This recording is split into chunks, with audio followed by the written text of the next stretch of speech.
Hello super Indians, मेरा नाम है प्रशांत और स्वागत है आपका सुपर सैटरडे के एपिसोड नंबर 77 में। और हर बार की तरह इस बार भी हम शुरू करेंगे मार्वल के अपडेट से। और सबसे पहली अपडेट ही यही है कि दी मार्वल्स का सेकंड फुल लेंथ ट्रेलर आ चुका है, जिसमें फाइनली बहुत सारी हिंट्स दे दी गई हैं कि मूवी का प्रीटेक्स्ट क्या होने वाला है। दार-बेन तीनों हीरोज के लाइट बेस्ड पावर्स को एंटैंगल्ड कर दी है और जब जब उन तीनों में से कोई भी पावर यूज करेगा तो वो प्लेसेस स्विच कर लेंगी। कैरल डैनवर्स लाइट एब्जॉर्ब कर सकती है, मोनिका रैम्बो लाइट को देख सकती है। व्हाट द फक, ये सुपर पावर है, लाइट को तो हम सब भी देख सकते हैं एनीवेज। और कमाला लाइट को मैटर में बदल सकती है एंड दिस इज वाई तीनों की आपस में भसड़ मच रही है मूवी में। वहीं दार-बेन की कैरेक्टर कहीं ना कहीं रोनन द अक्यूजर से इंस्पायर्ड है और कैरल डैनवर्स को दोबारा से अब क्री एम्पायर के अगेंस्ट खड़े होना पड़ेगा। तो मूवी बस यही होगी। और इंटरेस्टिंग बात बताऊं, इस मूवी का दूसरा फुल लेंथ ट्रेलर भी आ गया था और मुझे पता ही नहीं था, ना ही सोशल मीडियाज पर कोई पोस्ट हो या फिर कोई हो हल्ला दिखे जिससे पता चल जाए। मैं जब सुपर सैटरडे की स्क्रिप्ट लिखने बैठ रहा हूं तब मुझे आर्टिकल्स दिख रहे हैं। यार सच में दी मार्वल्स को लेकर कोई हाइप या किसी तरह की एक्साइटमेंट है भी या नहीं पता नहीं चल रहा। वैसे आप दी मार्वल्स के लिए हाइप्ड हैं या नहीं कमेंट्स में जरूर बताना। वहीं कुछ और न्यूज इसी दी मार्वल से रिलेटेड जान लो गाइस, फिर आगे बढ़ेंगे। ट्रेलर में दिखे south Korean actor park Seok जून के कैरेक्टर प्रिंस यान को कैरल डैनवर्स के एलाई के तौर पर कंफर्म कर दिया गया है एंड इवन हो सकता है कि वो कैरल डैनवर्स का हस्बैंड हो, बिकॉज़ कॉमिक में ऐसा हो रखा है। वहीं मूवी की विलन यानी दार-बेन की रोल कर रही एक्ट्रेस जॉ ऑस्टन एक्चुअली हमारे लोकी भैया की मंगेतर है। हाँ जी, जॉ ने बताया कि कैसे टॉम ने उन्हें मोटिवेट किया था एमसीयू में आने से पहले। वाह रे जोड़ी, दोनों लोग विलन्स ही बन रहे हैं। वैसे इसी वीक दी एंटरटेनमेंट वीकली ने दी मार्वल्स मूवी से कुछ ऑफिशियल फोटोज जारी की हैं जिसमें हम तीनों हीरोज के कॉस्ट्यूम को अच्छे से देख सकते हैं और वो पिक्स अभी आप अपने स्क्रीन पर देख सकते हो। तो कमाला को एक नया सूट मिल गया है और कैरल का सूट थोड़ा क्लासिक लुक के साथ आ रहा है, जहां उसका क्री सिंबल उसके चेस्ट के ऊपर इस बार काफी बड़ा है। हाँ, मैं सिंबल की बात कर रहा हूँ, ठीक है। तो ये कॉस्ट्यूम्स आपको कैसे लग रहे हैं कमेंट्स में बताना। अब करेंटली डिज्नी प्लस पर द सीक्रेट इन्वेजन चल रहा है और इस वीक उसका 5th एपिसोड भी आया। तो इस एपिसोड में हमें ब्लैक विडो मूवी से एक कैरेक्टर को दोबारा से दिखाया गया है। एपिसोड में प्राइवेट जेट के अंदर फ्यूरी से कोई मिलता है जो फ्यूरी को नए आइडेंटिफिकेशन डॉक्यूमेंट्स और एक डिवाइस देता है। तो ये तो याद ही होगा। वेल, तो ये कैरेक्टर है रिक मेसन, जिसे आपने ब्लैक विडो मूवी के एंड में देखा था, जिसने विडो को क्वीन जेट लाकर दिया था ताकि वो जनरल रॉस से भाग सके। बट हु केयर्स यार, हम तो सोनिया फॉल्सवर्थ को देखकर ही खुश हैं। भाई बंदी क्या ओजी बैडएस है। अगली अपडेट भी सीक्रेट इन्वेजन से ही है। तो सीक्रेट इन्वेजन में शायद एक्समैन का एक हिंट दिया गया है। तो कई तेज नजरों वाले फैंस ने ये नोटिस किया कि जब गाया फ्यूरी के घर पर आती है तब बैकग्राउंड में एक बुक को देखा जा सकता है जिसका टाइटल है decoding the super human gene, जिसकी राइटर खुद प्रिस्किला फ्यूरी है। अब ये सुपर ह्यूमन जीन क्या है और एमसीयू में इस पर रिसर्च क्यों चल रही है, ये दिलचस्प बात है। और वैसे भी मिस मार्वल के एंड में ब्रूनो ने बताया ही था कि कमाला के अंदर जेनेटिक मॉडिफिकेशन है, यानी म्यूटेशन एमसीयू में एग्जिस्ट कर रही है। ये तो साफ है और हो सकता है कि प्रिस्किला की रिसर्च आगे बेस बने ह्यूमंस और एक्समैन के नफरत का। आपको क्या लगता है कमेंट्स में जरूर बताना। अगली अपडेट है कि Spiderman across the Spider Verse को उसका डिजिटल रिलीज डेट मिल चुका है। स्पाइडर वर्स फिलहाल Amazon प्राइम पर प्री ऑर्डर के लिए अवेलेबल है और ये 8 अगस्त को फाइनली रिलीज कर दी जाएगी 1080p 4K हर एक क्वालिटी में। तो जब डिजिटल रिलीज की बात हो ही रही है तो एक और न्यूज देख लो। डिज्नी प्लस के एक प्रोमो में guardians of the Galaxy Volume 3 के डिजिटल रिलीज डेट को भी कंफर्म कर दिया गया है और ये है 2 अगस्त। इसी के साथ मूवी का एक नया पोस्टर भी रिलीज किया गया है जो आप अपने स्क्रीन पर देख सकते हो। अब कुछ वक्त पहले याद होगा तो वॉल्यूम 3 से एक डिलीटेड सीन जारी किया गया था जिसमें दिखाया गया था कि हाई इवोल्यूशनरी जिंदा है और वो नोवेयर में कैद है। तो इस एंडिंग को जेम्स गन ने कैनन डिक्लेयर कर दिया है।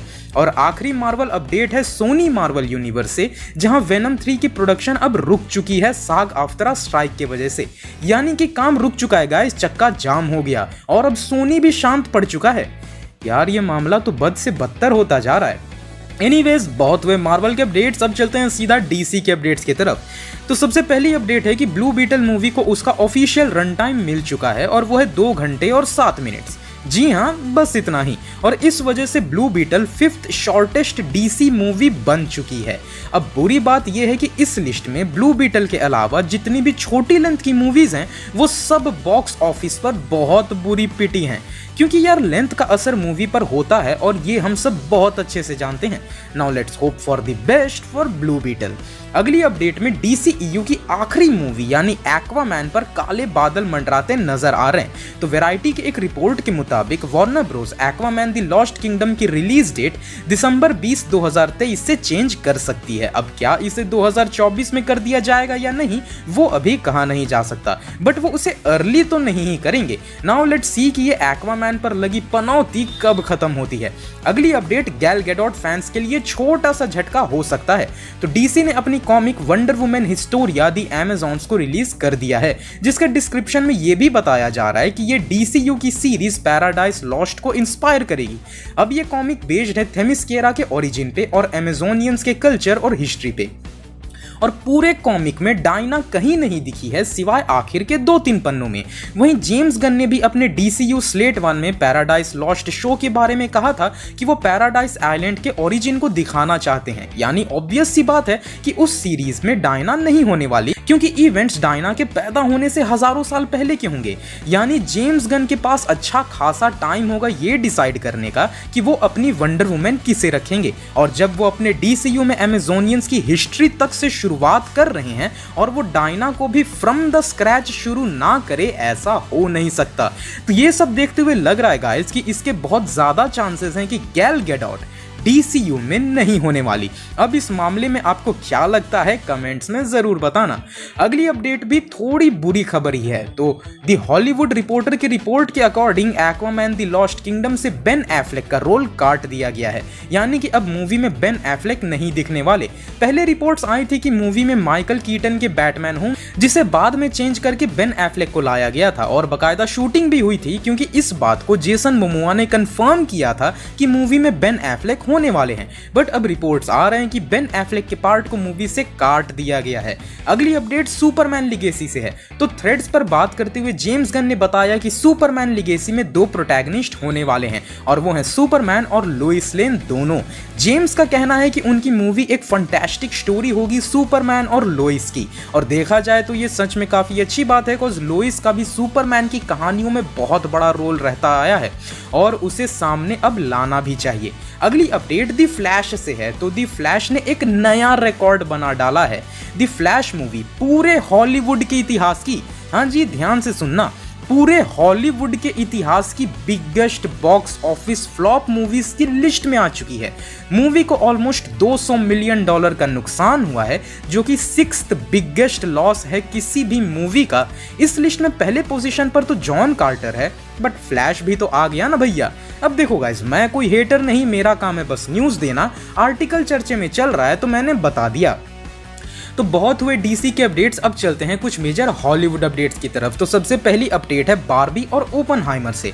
तो बार्बी ने अपने बॉक्स ऑफिस प्रीव्यू में कमा लिए हैं $22 मिलियन, जो कि Guardians of the Galaxy Volume 3 और Spiderman across the Spider Verse के भी प्रीव्यू कलेक्शन से ज्यादा है, जिस वजह से कहा जा रहा है कि अपने ओपनिंग वीकेंड में ही बार्बी $110 मिलियन का डोमेस्टिक कलेक्शन कर सकती है। एंड बिलीव मी गाइस, ये नंबर सच में लाजवाब है। वहीं ओपनहाइमर की बॉक्स ऑफिस प्रीव्यू कलेक्शन सिर्फ $10 मिलियन की रही, जिस वजह से ओपनहाइमर का domestic opening weekend collection $40 million के अराउंड होगा।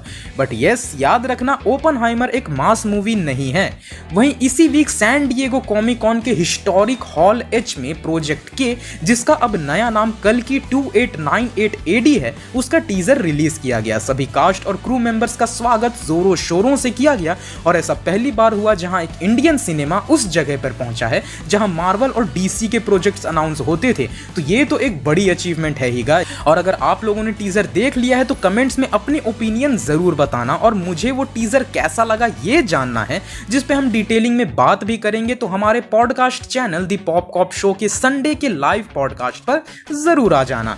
वहीं इसी वीक रिलीज हुई ओपनहाइमर मूवी, तो इस पे थोड़ी बात कर लेते हैं। मूवी सच में एक मास ऑडियंस के लिए नहीं है। आप एक्सपेक्ट करके जाओगे कि आपको ओपनहाइमर की जर्नी दिखेगी कि किस तरह एटम बॉम्ब को मैन्युफैक्चर किया गया होगा, बट मूवी साइंटिफिक कम और पॉलिटिकल और लीगल ज्यादा हो गई है। अपने मेन एलिमेंट की तरह एक्सप्लोजिव होने के बजाय मूवी बहुत स्लो बर्निंग है, जिस वजह से एक नॉर्मल ऑडियंस का पेशेंस छूट सकता है। और अगर आप एक साइंस एंथुजियास्ट नहीं है तो मूवी के काफी सीन्स में साइंस आपके सर के ऊपर से चला जाएगा, क्योंकि उन डायलॉग्स में उतना एलुसिडेशन नहीं डाला गया है जिससे एक नॉन साइंस व्यूअर समझ सके। वहीं मूवी का डिफाइनिंग मोमेंट यानी कि ट्रिनिटी में हुआ परमाणु परीक्षण और जापान में बॉम्बिंग, वो तो कमाल ही है। एंड पर्सनली मुझे इस तरह की मूवीज बहुत पसंद आती है, तो मैं तो इसे 9.5 आउट ऑफ 10 देना चाहूंगा। अगर आपने भी देख ली है तो कमेंट में अपनी रेटिंग जरूर बताना। और अब बारी है हमारे वीकली एनिमे सेगमेंट सैटरडे सेनपाई का। तो सबसे पहली अपडेट ही काफी कमाल की है। Famous animator Shinichiro Watanabe adult swim और स्टूडियो मापा के साथ कोलैबोरेट करके एक एनिमे ओरिजिनल लाने वाले हैं जिसका नाम होगा लजारस। अब जिन्हें नहीं पता शिनिचिरो कौन है तो मैं उन्हें बता दूं कि इन्होंने ही काउबॉय बीबॉप, मैक्रॉस प्लस और सामुराई चंपलू जैसे आइकॉनिक एनिमेस को बनाया है। लजारस एक हाई ऑक्टेन एक्शन से भरी एनिमे होगी जिसमें सोचो सीक्वेंसेस किसने डिजाइन किए हैं?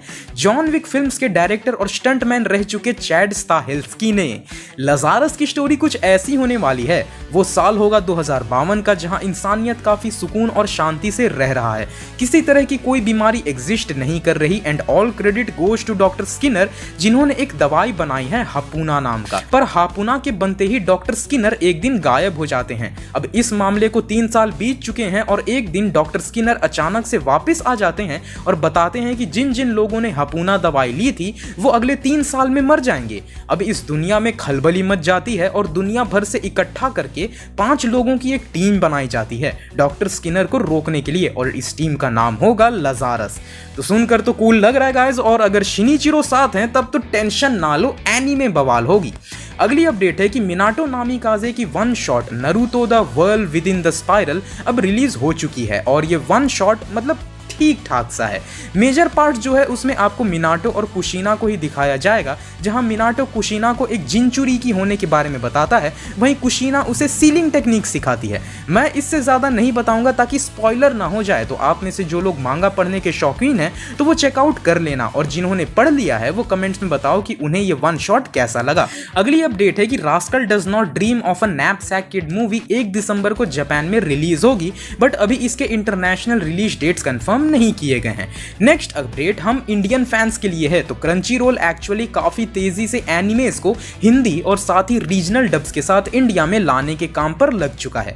अभी मुंबई में उसके एक इवेंट में जहां टाइगर श्रॉफ और रश्मिका मंदाना को भी लाया गया था, वहां क्रंची रोल ने अनाउंस किया कि क्रंची रोल इंडिया पर 40 नए सीरीज और 200 प्लस आवर्स का एनिमे कंटेंट तमिल और तेलुगु में भी डब करके लाया जाएगा। वहीं हिंदी डबिंग में अनाउंस किया गया कि jujutsu Kaisen season 1 Hindi dubbing के साथ 28 जुलाई से रिलीज की जाएगी, और हर हफ्ते इसके 3 एपिसोड्स आएंगे, और जो अभी करंट सीजन चल रहा है वो फॉल 2023 तक ला दिया जाएगा। वहीं चेनसॉ मैन की भी हिंदी डब 29 जुलाई से क्रंची रोल पर अवेलेबल हो जाएगी, और इस ईयर के एंड तक और भी कई सारे एनिमेस तमिल और तेलुगु डबिंग के साथ ला दिया जाएगा।